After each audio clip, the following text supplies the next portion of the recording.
Hello everyone, welcome to Vyas IAS. So this is your day 8 of mains answer writing.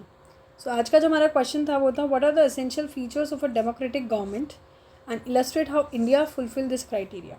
ठीक है, तो अगर हम देखिए क्वेश्चन ये कह रहा है कि हमें बताना है डेमोक्रेटिक गवर्नमेंट के क्या फीचर्स होते हैं और किस तरीके से इंडिया एक डेमोक्रेटिक गवर्नमेंट है, किस तरीके से इंडिया ने भी ये क्राइटेरिया फुलफिल किया है. ठीक है, अब अगर हम बात करें, क्वेश्चन ने हमसे क्या पूछा है कि भाई एसेंशियल फीचर्स बताओ कि किस एंड हमें क्या क्या चीज़ें क्वेश्चन पूछ रहे हैं. एसेंशियल फीचर्स पूछ रहा है किस चीज़ के लिए, दैट हाउ इंडिया मतलब एक तो एसेंशियल फीचर्स पूछ रहा है. I just merge that, just a second. दूसरी चीज़ हमसे क्या पूछ रहा है क्वेश्चन कि इंडिया ने how India fulfil this criteria, यही पूछ रहे हैं. तो कहीं ना कहीं देखा जाए तो ये एक हमसे डिस्क्रिप्टिव क्वेश्चन है. इसमें हमें लिखना है कि भाई क्या क्या फीचर्स हैं. That means we have to list and we have to explain these features कि किस तरीके से इंडिया ने भी ये फुलफिल किया. मतलब एग्जाम्पल के तौर पे इंडिया का एग्जाम्पल देना है, कुछ ऐसा ही है. ठीक है, क्वेश्चन के दो पार्ट है कि what are the essential features of a democratic government, जिसमें हमें लिस्ट कर देंगे, डिफाइन कर देंगे फंडामेंटल फीचर्स क्या क्या है, जैसे फ्री इलेक्शंस है, रूल ऑफ लॉ है, फंडामेंटल राइट्स हमारे पास है. फिर दूसरा पार्ट कह रहा है illustrate how India fulfil this criteria, जिसमें हमें हर एक फीचर में एक स्पेसिफिक एग्जाम्पल देना है इंडिया के पर्सपेक्टिव से, या फिर कोई कॉन्स्टिट्यूशनल प्रोविजंस हम लिख सकते हैं. ठीक है, समझ आ रही है बात. इस तरीके से इस क्वेश्चन को डिमांड करना है और बहुत अच्छा आंसर्स लिखा है बच्चों ने, सब ने ही अच्छा आंसर लिखा है.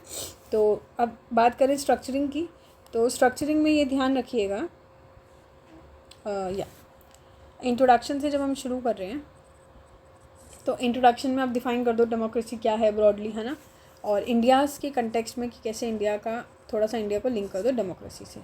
ठीक है, ये दो चीज़ से हम इस आंसर को स्टार्ट कर सकते हैं. फिर बॉडी में हमने बता दिए फीचर्स. ठीक है, जो भी फीचर्स है बता देना और हर एक फीचर्स में इंडिया का एग्जाम्पल दे देना किस तरीके से इंडिया फुलफ़िल कर रहे हैं. फिर फीचर 1 फीचर 2 ऐसे करके लिख देना. कंक्लूजन लिख देना कि कैसे इंडिया ने मीट किए क्राइटेरिया, बट ये भी हिंट दे देना कि कहाँ कहाँ इम्प्रूवमेंट की ज़रूरत है ना. ठीक है, जैसे इलेक्टोरल रिफॉर्म्स वगैरह जो होता है ना, इस तरीके से एंड में हम वो भी लिख सकते हैं. ठीक है, समझ आ गई बात.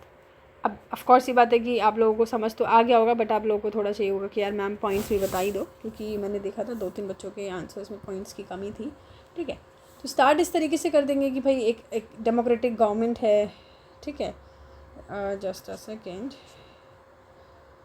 या स्टार्ट इस तरीके से कर दो कि डेमोक्रेटिक गवर्नमेंट कैसे है, कि कैसे हम बोल सकते हैं डेमोक्रेटिक गवर्नमेंट है. डेमोक्रेसी के टर्म्स में थोड़ा डेमोक्रेटिक गवर्नमेंट को रिलेट कर दो.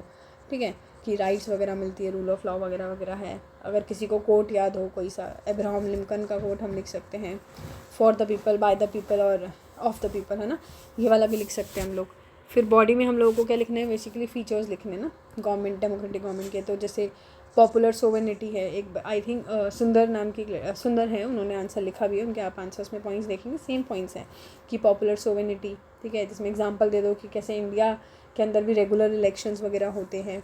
ठीक है, यूनिवर्सल लेवल फ्रेंचाइजी है. फिर दूसरा हम लिख सकते हैं फ्री एंड फेयर इलेक्शंस. ठीक है, कि इलेक्शंस कैसे ट्रांसपेरेंट होने चाहिए, उसके लिए ECI भी है इंडिया में. ECI के बारे में थोड़ा सा बता सकते हैं. ठीक है, कि इंडिया के अंदर एक इंडिपेंडेंट कॉन्स्टिट्यूशनल बॉडी बनाई हुई है इसके लिए, ECI. ठीक है, फिर रूल ऑफ लॉ आप बता ही सकते हैं. आपको रूल ऑफ लॉ सबको पता है क्या है, उसमें कोई भी आप केस लिख सकते हैं, जैसे केशवानंदा भारती केस, ये बता दीजिए. ठीक है, फिर और क्या है, पावर सेपरेशन है, ये सबको पता होगा कि एग्जीक्यूटिव, लेजिस्लेटिव, जुडिशरी सबकी पावर डिफरेंट है, कि पार्लियामेंट ने सबके लिए अलग अलग बनाया हुआ है. फंडामेंटल राइट्स, फ्रीडम के बारे में हम बता सकते हैं कि फंडामेंटल राइट्स वगैरह क्या है. जुडिशरी इंडिपेंडेंट है, अलग से जुडिशरी सिस्टम भी हमने दिया है, सुप्रीम कोर्ट वगैरह जो ऑल केसेस देखते हैं. ठीक है, और माइनॉरिटी राइट्स के लिए दे रखा है. इस तरीके से बता सकते हैं. और कंक्लूजन में भी आप ये लिख दो कि इंडिया ने फुलफ़िल किया है किस तरीके से कॉन्स्टिट्यूशनल प्रोविजंस के क्राइटेरिया, बट अभी भी कहीं ना कहीं थोड़ी बहुत नीड है जो इंडिया अचीव कर सकता है. ठीक है, इससे हमारा ये आंसर एंड हो जाएगा. बहुत ही सिंपल क्वेश्चन था ये, दैट्स वाई इसमें ज़्यादा टाइम नहीं लगा.